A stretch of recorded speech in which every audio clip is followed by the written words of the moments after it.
মানে আমরা যা শিখেছিলাম পার্ট টুতে তা আমাদের কাজে লাগবে। সো আমরা আজকে জানবো যে বাংলাদেশের কোন বাংলাদেশ থেকে পৃথিবীর কোন প্রান্তের যে আহ, দ্রাঘিমাংশ আর হচ্ছে অক্ষাংশ এর কি কি বিষয়গুলো রয়েছে তা খুব গুরুত্বপূর্ণ। আমাদের ক্লাসের 8-এর যে বন্ধু বান্ধবরা রয়েছেন তাদের জন্য খুবই খুবই গুরুত্বপূর্ণ। সো ভিডিওটি খুবই মনোযোগ সহকারে ফলো করবেন আর এক্সপার্ট কি বলছে তা অবশ্যই নোট করে রাখবেন, আপনাদের কাজে আসবে।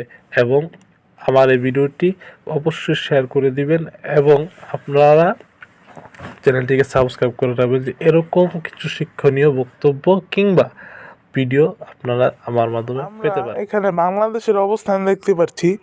বাংলাদেশ থেকে আমরা যদি দ্রাঘিমাংশ বা অক্ষাংশ যদি আমরা বের করতে চাই, তাহলে আমরা মনে করেন আমরা ইন্ডিয়ার বা আমরা মনে করেন আমরা যদি নর্থ কোরিয়া বা এই যে রাশিয়ার যদি আমরা অক্ষাংশ বা দ্রাঘিমাংশ বের করি, তাহলে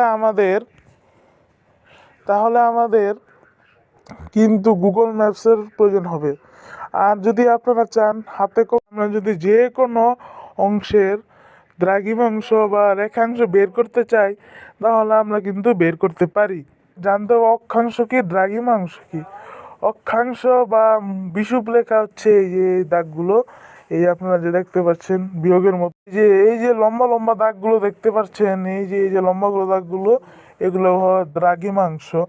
বা আর হচ্ছে এই যে এটা হলো মূল মধ্য রেখা বা বিষুব রেখা। এই যে বাংলাদেশের এই যে আশেপাশে যে রেখাগুলো, তার মানে বাংলাদেশ থেকে অন্যান্য দেশের দ্রাঘিমাংশ বা বিষুব রেখা বা অক্ষাংশ বের করার চেষ্টা করব।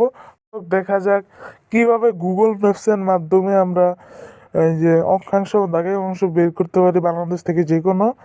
এবং আপনারা যদি চান আমরা পার্ট 3-তে হাতে কলমে কীভাবে দ্রাঘিমাংশ বা অক্ষাংশ বের করতে হয় আমরা এটা নিয়ে বিস্তারিত একটা আলোচনা রাখবো।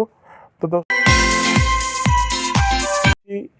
ইউনিভার্সিটি অফ ঢাকাটা মানে ঢাকা বিশ্ববিদ্যালয়, আমরা এর অক্ষাংশ এবং দ্রাঘিমাংশ বের করব।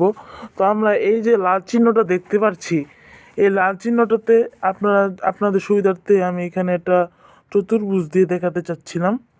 এই যে লাল চিহ্নটি দেখতে পাচ্ছেন, এই লাল চিহ্নটিতে আমরা একটা জোর একটা ক্লিক করব। এই যে সার্চ বার এবং নিচে যে কিছু সার্চ বারে আপনারা দেখতে পেয়ে যাবেন অক্ষাংশ এবং দ্রাঘিমাংশ কিন্তু বের হয়ে গিয়েছে। এই অক্ষাংশ এবং দ্রাঘিমাংশ কিন্তু বের হয়ে গিয়েছে। আমরা যদি আরও মনোযোগ দিয়ে দেখতে চাই, দাঁড়ান একটু, এই যে এখানে কিন্তু অক্ষাংশ দ্রাঘিমাংশ বের হয়ে গিয়েছে। এই যে কমার পরে এতটুকু হচ্ছে অক্ষাংশ আর এতটুকু হচ্ছে দ্রাঘিমাংশ। তো আমরা দেখলাম কিভাবে করা যায়, অক্ষাংশ দ্রাঘিমাংশ গুগল ম্যাপসের মাধ্যমে ভার করা যায়। তো দর্শক, আমরা এবার চলে এসে পড়েছি Japan longitude and latitude organisation. এখানেও যদি আমরা অক্ষাংশ এবং দ্রাঘিমাংশ বের করতে চাই, একটা জোরে ক্লিক করব। জোরে ক্লিক করার পর এখানে কিন্তু আমরা অক্ষাংশ এবং দ্রাঘিমাংশ কিন্তু পেয়ে গেলাম। এভাবেই আমরা যে কোনো পৃথিবীর যে কোনো প্রান্ত থেকে আমরা কিন্তু অক্ষাংশ এবং দ্রাঘিমাংশ বের করতে পারি। অক্ষাংশ এবং দ্রাঘিমাংশের প্রয়োজনীয়তা আমরা পার্ট 2 আলোচনা করব। তো দর্শক, আজকে এ পর্যন্তই। আপনারা ভালো থাকবেন, সুস্থ থাকবেন। আসসালামু আলাইকুম।